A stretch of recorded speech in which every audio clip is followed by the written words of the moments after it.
Welcome to this week's episode of Livewire TV. I'm super excited to have you here. Livewire TV is a part of Livewire Media, where we like to do corporate photography, videography, and video marketing. At Livewire TV, though, it's like a podcast show where we like to interview business experts around marketing, business strategies, and mindset strategies as well. And it's all about giving you guys tactical strategies to help you grow and absolutely make your business really thrive. Now, I am super excited to bring on my next guest, Bruce Parker from World Live Media. When Bruce and I first connected, because we're both like technical geeks, we just absolutely geek out about everything to do with marketing pretty much. And we came up with this sort of concept and we started talking about the sexy side of SEO. And when Bruce first brought it up, I was just thinking, is there a sexy side to SEO? And there absolutely is a sexy side to SEO, which is what we're going to be talking about today. So World Live Media, they are a digital marketing agency that specializes in SEO. And what they've done for themselves is they've absolutely built a reputation for being the go-to people for SEO. And that's just simply because they get results for people. They know exactly what they're doing and they know how to take out the technical jargon. I mean, they know all the technical jargon, that's all important stuff, but they know how to explain it in simple terms as well. And to make it fun, because SEO, if you're not sure of what it actually is, it stands for search engine optimization, which basically means that if you have good search engine optimization rankings, you're going to rank up higher on the search engines like Google, Yahoo, and Bing. And if you have a website, SEO is an absolute must for you.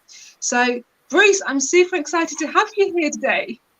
Thank you so much, Rahini. I'm so excited to be here. Thank you guys for you and Livewire TV for having me here. I'm so excited to share.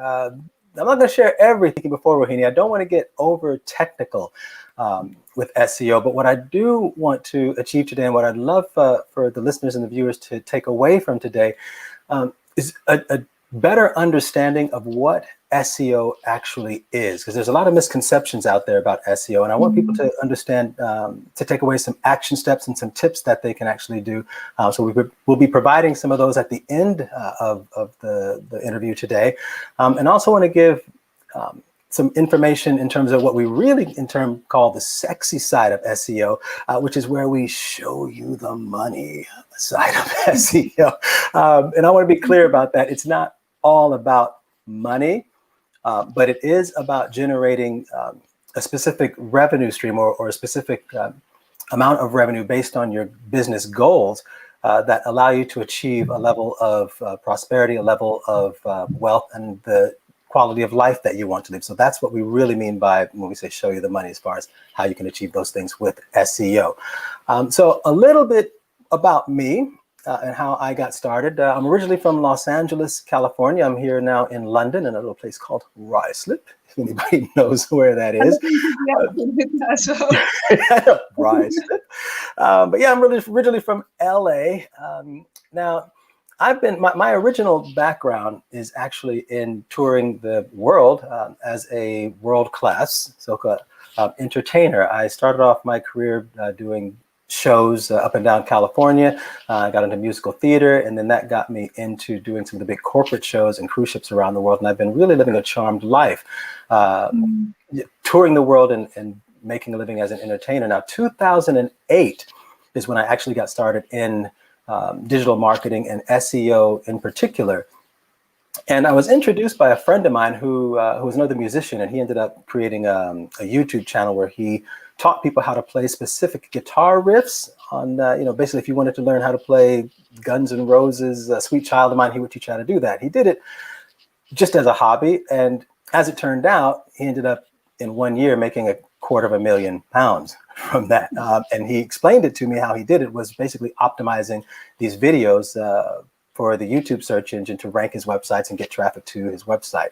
So in 2008, I started that, and I was able to do that as a side business in line with touring around the world as a musician, because I could be in a cafe in the volcanic waters of Reykjavik or whatever, and still do the SEO. Now in March, obviously, 2020, we all got locked down, and the cruise industry, the holiday industry, and the travel industry are pretty much non-existent. And that's when I decided to go full on with SEO.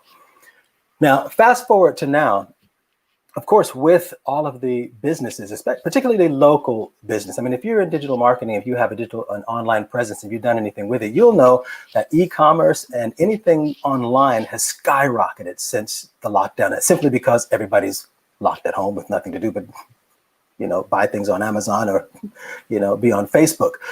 So anyone who's had or, put any investment into digital marketing, they've been reaping the rewards since March. But anybody who's had a local business have really found it a struggle to keep up and to adapt, to pivot their business, to be able to lockdown proof or COVID-19 proof their business. So what happened to me in like I said, March 2020, March last year, and I started doing my SEO and digital marketing full time. I just started reaching out to business owners and local business owners and speaking with friends of mine who, had friends or relatives who had shops, and starting to speak with them about what their experience was.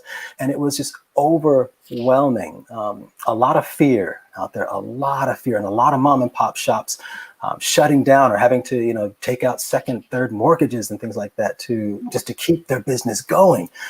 And that's when it just hit me. The knowledge that I possess and that I've been privy to educate myself and to learn about since 2008 was just this almost godsend that I was able to help these people by just talking to them about what their fears were, where they wanted their business to go, obviously to, get out of the lockdowns and open their business. But other than that, being able to make and to generate an income online through their business, through the digital representation of their business, which is their website and their social media channels, to be able to generate enough income that could see them through, challenging times like this. So that's when I really started pushing forward and going out into networking meetings, which is where you and I met, Rohini.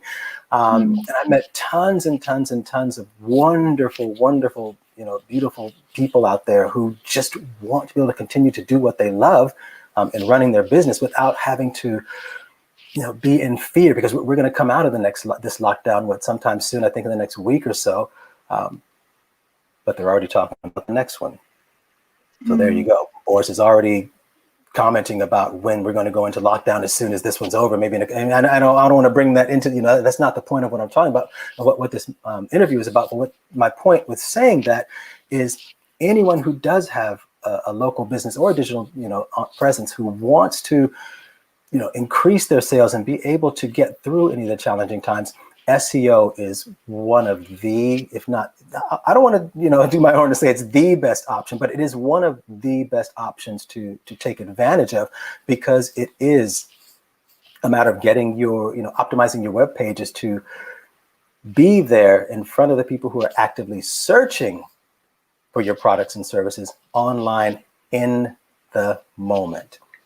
And that's really where I'm coming from today, is just being able to use my talent to help people, to help business owners, to help entrepreneurs understand what SEO is, first of all, and really even more than what is SEO, but what's the point of SEO? Because people understand, what SEO is generally. It's about, gathering up keywords and ranking your web pages for these keywords to show up in the, on the first page of Google, and hopefully at the top of the search engines, or near the top. That is the basic, the basics of SEO and what it is. Now, what is the point of SEO? The point of SEO is, and I've got a bunch of notes here. You guys are going to have to forgive me if you see me reading, but there's a lot that I want to cover. And I know we don't have all night. So there's a lot that I want to cover. So you might see me reading some things and then interjecting with that, just to make sure I cover all the things that I wanted to cover. The point of SEO is turning search volume into website visitors. Your potential clients come to you instead of you having to go out and find them. That's really the point of organic search, because the way that search engines work, the way that organic search works is I imagine, most people, if not everyone, understands about keywords. Like I said, we're not going to get all technical about this, but you have to understand what a keyword is. A keyword is simply a phrase that people search, people type into Google or YouTube, depending on what if they're searching for a video tutorial. And YouTube is owned by Google, so it is just another search engine. But a keyword is simply a phrase, a keyword search term that people type into Google to find something. That's really all it is.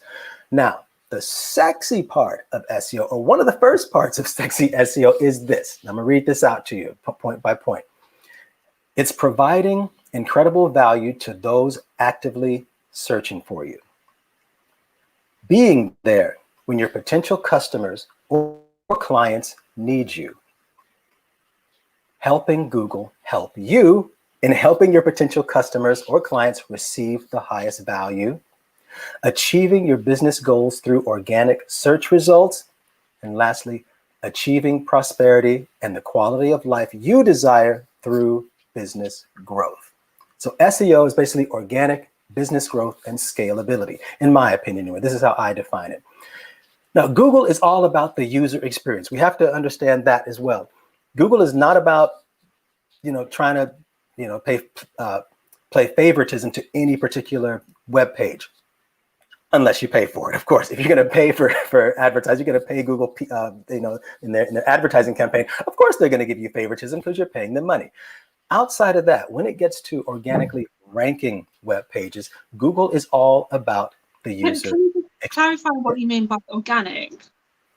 Organic simply means that what Google wants is for their user experience it's called the SERPs. If you hear that term, SERPs, the SERPs, the search engine results page. Did I say that right? SERPs, yes, SERPs, search engine results page. The organic part of it is that people are going there in the moment. It's not like it's not the paid advertising. It's the difference between paid advertising, where you pay for a position in Google. And the same thing with social media advertising. You're paying for a position for your ad to be shown a certain amount of times to a certain demographic. Yeah. Google PPC, as they call it, Google paid ads are the same thing. That when you do a search in Google, we all know our the normal routine of our behavior when we search in Google. You do a search, and you usually see the top part of the search is the paid advertising. And it's a very limited amount of real estate there for ads. I think only 3, 4, maybe tops 5 ads can show there at any one time. Now, those people are paying for those ads. You have to remember, and some of them paying a high price for those. I mean, ads for anyone just to click on the ad to be at the top of Google can be anywhere between 50 cents to $500, depending on the niche, depending on the business, and depending on the competition of the keyword that advertiser is trying to bid for, that particular keyword for that space. And those go on rotation. So there might be 5, 10, 15, 20, there might be 100 people in that space, in that advertising space, trying to bid for that space for that keyword. And every time that keyword is typed in, different ads show up. So they're paying for that, and they're not even showing up there the whole time. Because I want to go into what all of this means in just a little while. But guys, Sure. those of you who are watching, I would love it if you could share this out on your newsfeed, because Bruce is sharing so much value in this. And the more reach it gets, the more people that we can actually help. So by you sharing this interview to your newsfeed or to your groups, it's actually going to help somebody else in your network, which is just incredible. Also, if you have a question about SEO, Google, you're not too sure about something, or you're thinking, what the hell is Bruce talking about? Comment in the section below, and we'll be sure to answer them for you. We're broadcasting live across Facebook and LinkedIn and YouTube. Get your comments in below. I'd love to hear your thoughts around SEO. Even if you're not too sure what to do, we'd be more than happy to help you guys out today. So Bruce, let's talk a little bit about the customer journey, essentially, because Google is all about tailoring each user experience. So if you were to search for something and I was to search for the exact same thing, because Google tailors our experience, most likely we're not going to get the same search results, right? So Yeah, that's right. That's right. Let's talk a bit about how business owners can really tailor their SEO to actually increase their rankings on Google or Yahoo or Bing. Right. Well, we're actually getting to the point where, let me get to my notes here, because there's a lot that business owners can do. And again, I don't want to get over techie about this, because it really, I mean, SEO doesn't have to be techie, but in terms of actually implementing it, it does take some work in terms of getting onto your web page and making the appropriate changes. And if you want to go even further, it is about developing or implementing a backlinking structure. Let me explain what that means. SEO comes in two basic parts, okay? You have what's called your on-page SEO, and you have what's called your off-page SEO. On-page SEO is about using the right keywords in the right places on your web page in the appropriate number of times.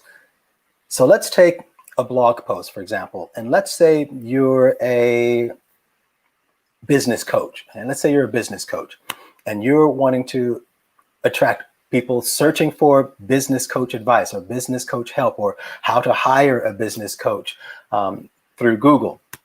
So what you would do a bit of keyword research, and there are tools that will help you do that. And I'll be sharing one particular link for you to get involved, for you to take advantage of that at the end of the review. Quickly what a keyword actually is. Yep, absolutely.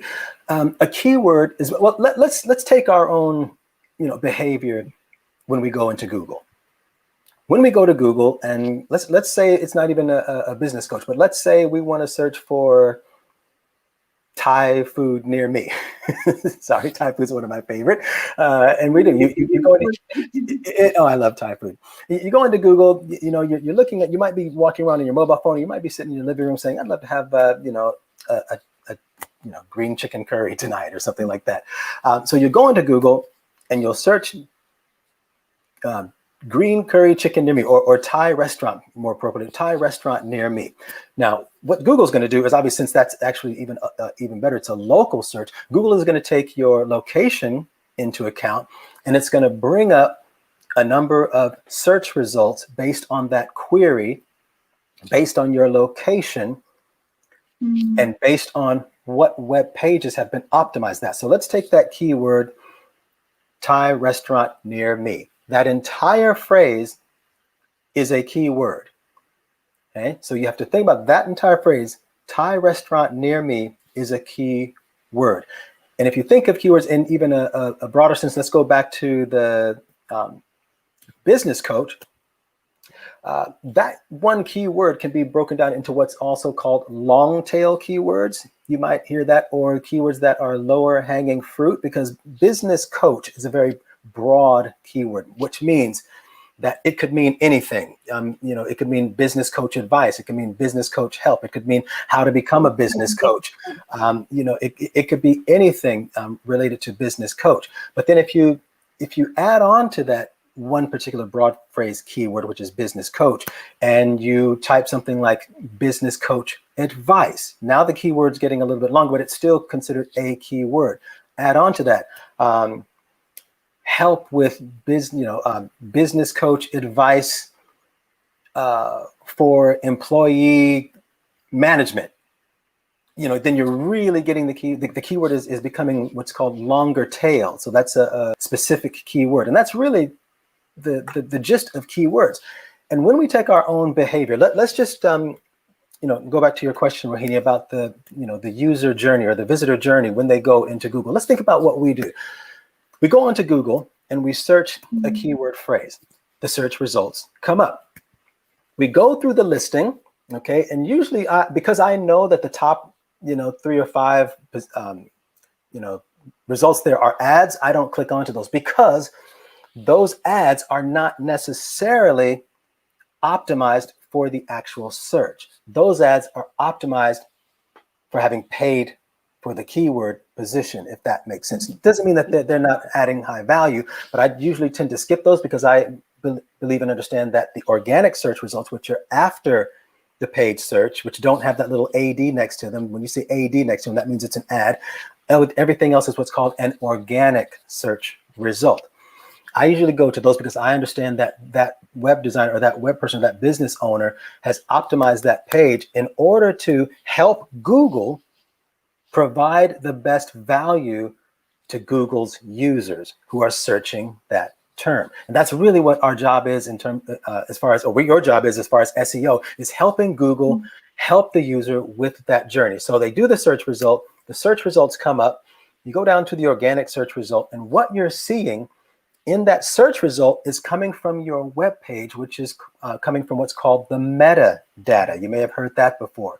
You'll have a meta title, which is the highlighted part, which is actually the link of that result that shows up in Google. And you'll have what's called the meta description, which is I think you've got like 2.5, 6 sentences down there. Anyway, the title is 60 characters, and the paragraph or the description is about 160 characters. That's what it's supposed to be. So when you're thinking about optimizing your page, and we're going back to that on-page SEO right now, you're thinking about the front part of the page, which is the part where people, when they go to that web page, they're seeing what you've put on there in terms of the content, your header or your title, maybe a video, maybe an opening paragraph or something, and the rest of the content. Okay, so that's what's on the front end. The meta information, the meta title and the meta description are what you do in the back end. Like, say if you're in WordPress, you'll go into something like Yoast for SEO or anything like that. And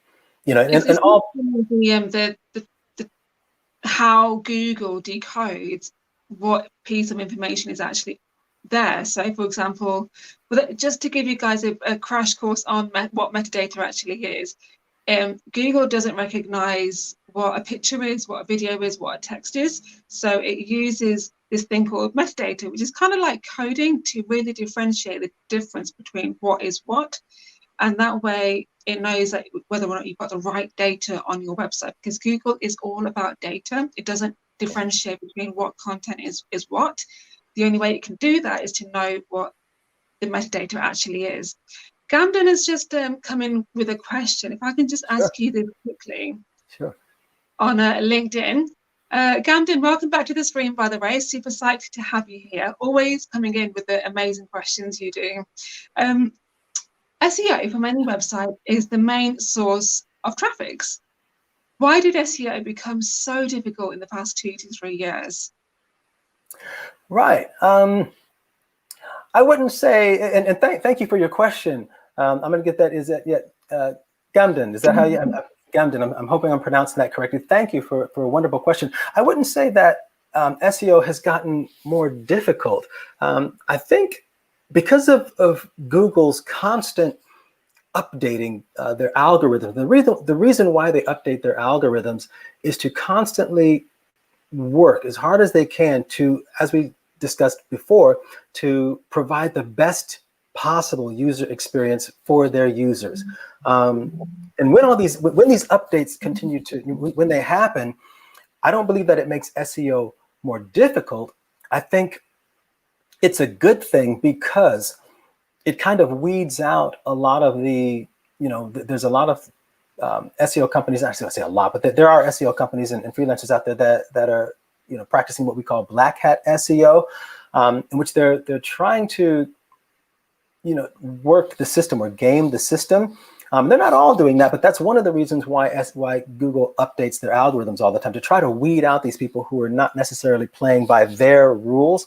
And some people, you might find that that it makes it difficult to rank, but we don't find that it's difficult to rank because we work with Google. We are we kind of see ourselves as supporters of what Google's trying to, wanting to achieve for their users. It's about providing the best value, and that's all really that Google really wants. And when you work within that understanding that how can I just provide the best value? How can I just provide the best? How can I provide more value? How can I over deliver with value? How can I do whatever I can on my web pages to help Google understand what my page is about, so that when someone searches on Google for what my products and services, provide or help people achieve, or the problems that they solve, Google wants that. They're looking for that. They're waiting for that type of information on websites to be able to rank those websites. And I don't particularly find it difficult. I just think that Do you feel like there's a lot more sort of tick boxes that Google now wants you to go through? yes and no, because you have to be careful, because I think the last time we looked, Google had something like over 200 things to tick. Wow. Potential things that were just, I mean, let me put it to you this way. There's in business, and a lot of you, probably all of you, will relate to this. There's what's called the 80-20 rule. Have you heard of that, Rohini? Yeah, it's the 80-20 rule, where 20% of what you probably do in a day results in 80% of your success. And it's the other way around. Probably 80% of what you do probably results in about 20% of moving forward or success or whatever you're supposed to be doing in your business or during the day. The same applies to those 200 plus things that Google suggests you can do on your website in order to achieve better rankings. And what we found, and this is only because we've been doing it for so long. I mean, it's not that those 200 plus things are not important, but there's the 20% of that 200 plus things that generate, I'd say even more than 80. That's almost 90, even more than 90% of what SEO is about. Those other little things, the extra two, they'll add a little bit of a to your SEO, not a bit of a to your SEO, but there's 5 to 10% of that 200 plus things that Google gives you that result in 90, 95% of what SEO is all about. And those are the key things that we focus on anyway in our company, because you don't need that extra, those extra bits. If you want to go back into your website and do all those little things. And I wanted to add a little bit of a correction to you, Rohini, if you don't mind. Go for it. It's about the metadata in particular. Now, Google does read the text. That's why Google loves content. If you've been in marketing, if you've worked with content creators or marketers before, you'll probably have heard the phrase "content is king," and there's a reason for that. Not only is it to give your readers, your viewers, your subscribers, like I said, it's all about that value. It's about providing them with content that is going to help them solve their problems, achieve their goals, and whatever that is in the best possible way. And that text on your page is what Google reads. But what I believe you may have been referring to, Rohini, is possibly, and you did mention that when you get down to images and video in particular. No, Google, you're right. Google does not understand what's in a picture. It can't decipher the images or what's in a video as well. So that is when you use your meta information in the videos and the images, and also your alt tags and things like that, which is also what you call your meta information in videos, image. So yeah, I just wanted to make sure that people understand that Google does read the content. That's why I had someone the other day ask me, well, how long should a blog post be? Well, there's no real number. It should be as long as it needs to be to get the idea across and to communicate with your visitors and your viewers and your target audience. That's how long the content should be. The same thing about videos as well. Like they always ask, how long does a video need to be? And my answer always is however long it needs to be, because That's right. the search engines and the algorithms are all about adding value, because they want what's best for the user and the user wants what's best for themselves. So there's no point in adding in extra information where it's absolutely not relevant just to fill it out. So I always say to people, keep it as long as it needs to be, but don't drone on. Just want to read out a couple of the comments that we have here across Facebook and LinkedIn. Guys, because of the, I'm using StreamYard to stream to multiple locations, I can't actually see who is watching this live. So if you are watching this live, do drop a like so I know that you're watching, and do drop a comment because I want to see who's watching this as well. And if you're watching this on the replay or the watch party, drop a hashtag replay or drop a hashtag watch party, because I want to see who's watching these. Yes, we want to see you. Karen's just commented saying a great interview. Karen, thank you so much for joining us. Karen is an absolute incredible coach. She's absolutely crushing it in her space right now. And Gamble's just commented saying Very good and very helpful answer. I totally agree with you. Thank you. Bruce, I suppose the question that is on a lot of people's minds right now, and I guess the answer to this is, how long is a piece of string? Is good SEO expensive? No. Well, here's when you ask a question like that, I had a gentleman who had been laid off. He was working for a heating company. I won't say which one.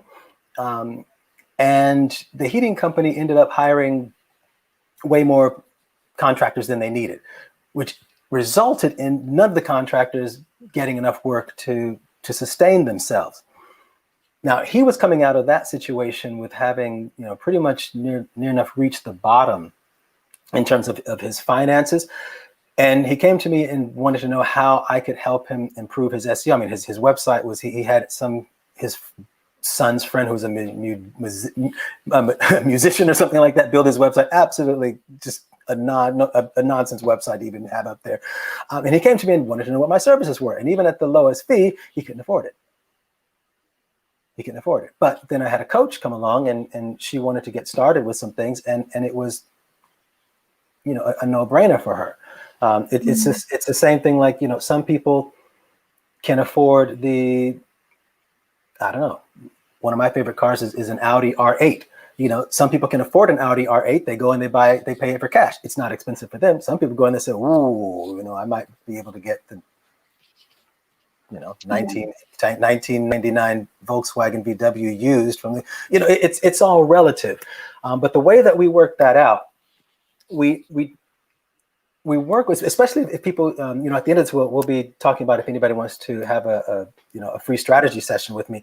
Within that strategy session, we go over, specific keywords related to your business, and we show you your business, and we show you what those keywords potentially should mean in terms of generating a monthly income or monthly revenue for you. And then with that, we explain to you what your investment could potentially be with any of our SEO packages. We tend to go down that route because it's one of those things where you have to be able to see how SEO relates to your business. All of what we're talking about today is wonderful, but it's still very, what's the word I'm looking for? It's, I don't want to say obscure, but it's not tangible. That's what I want to say. It's not tangible in terms of anything relating to your specific business.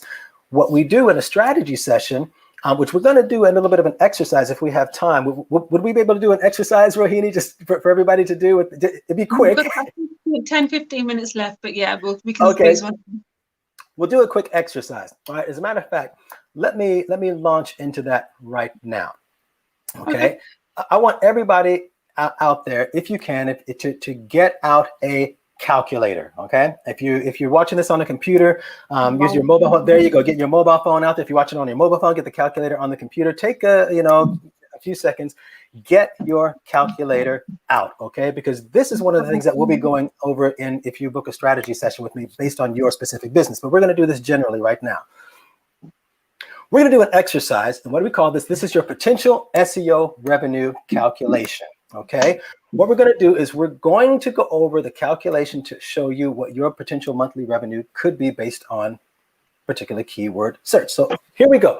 When you search in Google, okay, you have keywords. We went over that before. And each keyword has a certain amount of monthly search volume. Okay. One keyword might have 50 searches a month. Another keyword might have 150,000 searches a month. Okay. But let's say we get a handful of keywords related to a service that you provide, and that the total monthly search volume for those, say 2-3 keywords, is 5,000 searches a month. So I want everybody to type in 5,000 into their calculator. Okay.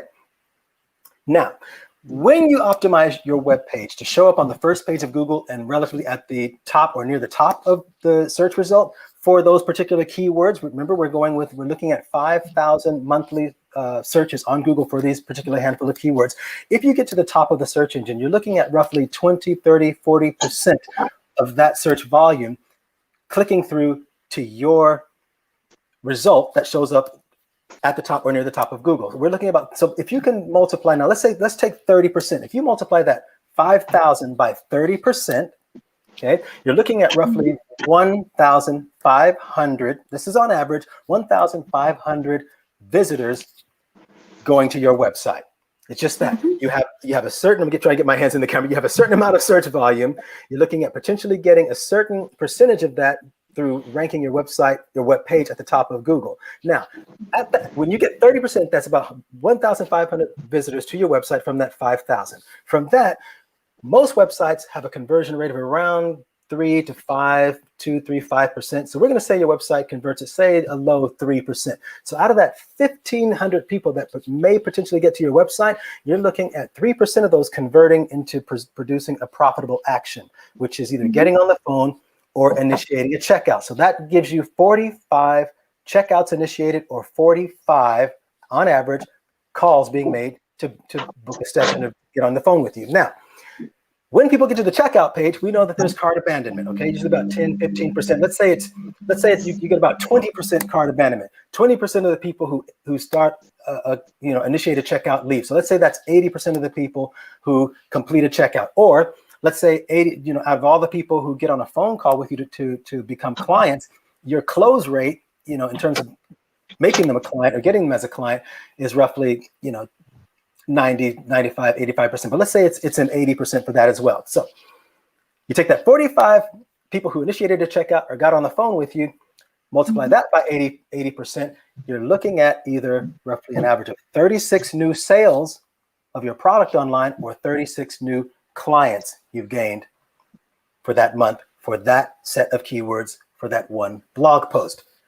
Last thing, I want you to take that 36 and multiply that by your average fee for your product or your service.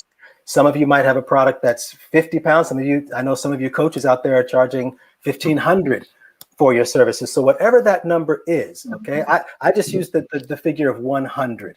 Okay, so if I multiplied 100 by 36, that gives me 3,600 pounds of new monthly revenue every month from that one post being optimized for the search engines.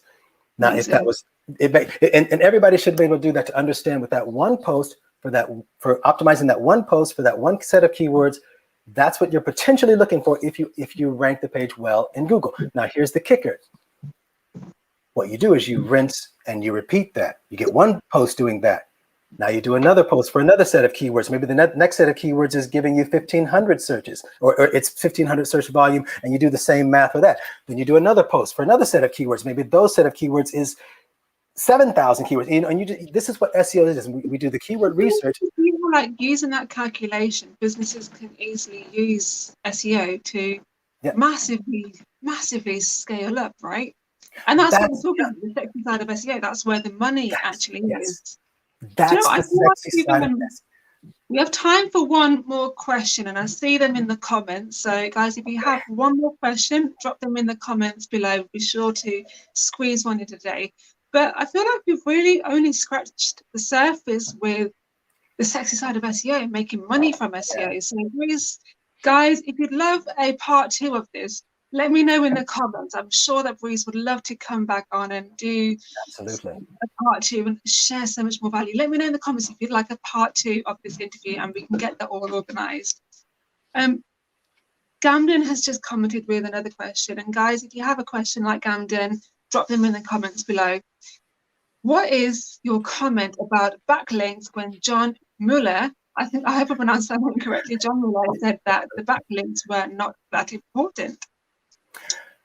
Yeah, well, what can we say about John Mueller? He's he's speaking for Google, isn't he? So when he speaks, we need to stand up and listen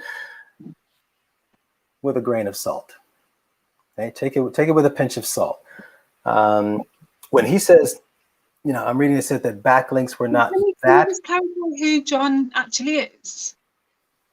Well, I used to listen to a guy named Matt Cutts at Google, and I used to follow him, religiously in terms of the information that he was providing, specifically for SEO and how to play well with Google, and how to best practices in terms of ranking websites.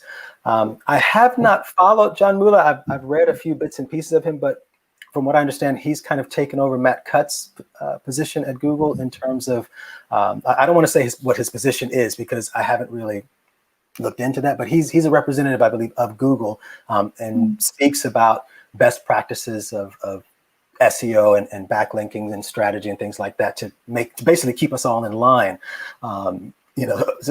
make sure we don't get penalized by Google, especially not getting our client sites penalized by Google, which we never have, by the way, because we don't work in that sphere of, working outside of Google. But let me explain it to you this way.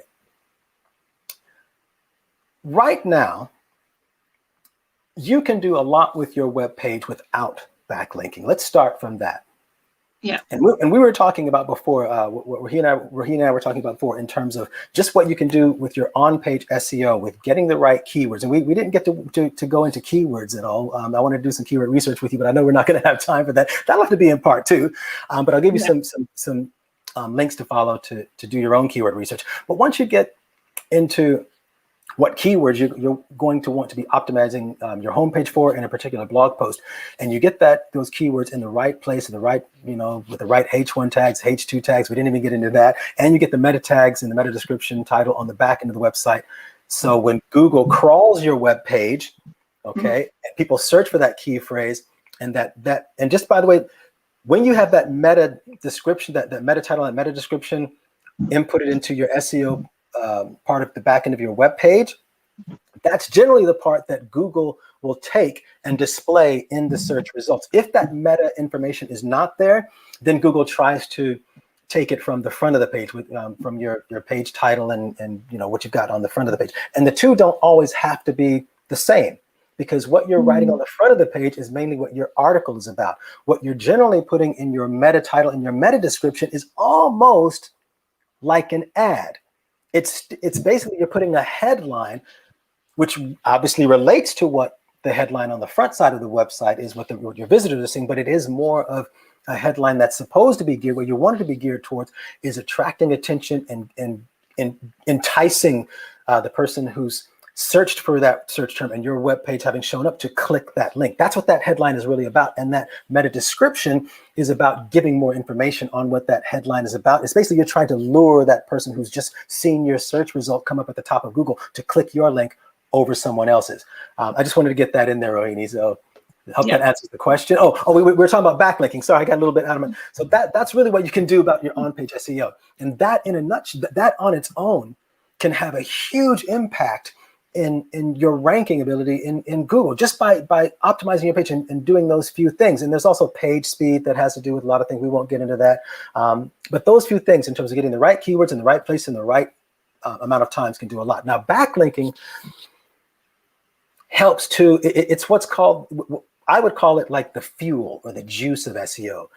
You have to get your on-page SEO spot on. You have to get it right. And the better you get it, the easier it is to rank. Now, what backlinks are, in case, if anybody else doesn't understand what a backlink is what you're trying to do with a backlink is get a link from a related web page on another website that has a high authority in Google. Basically, it's a web page on a website somewhere out there in internet space that Google thinks is the bee's knees, is the top of the top, the creme de la creme. Okay, I'll give you an example.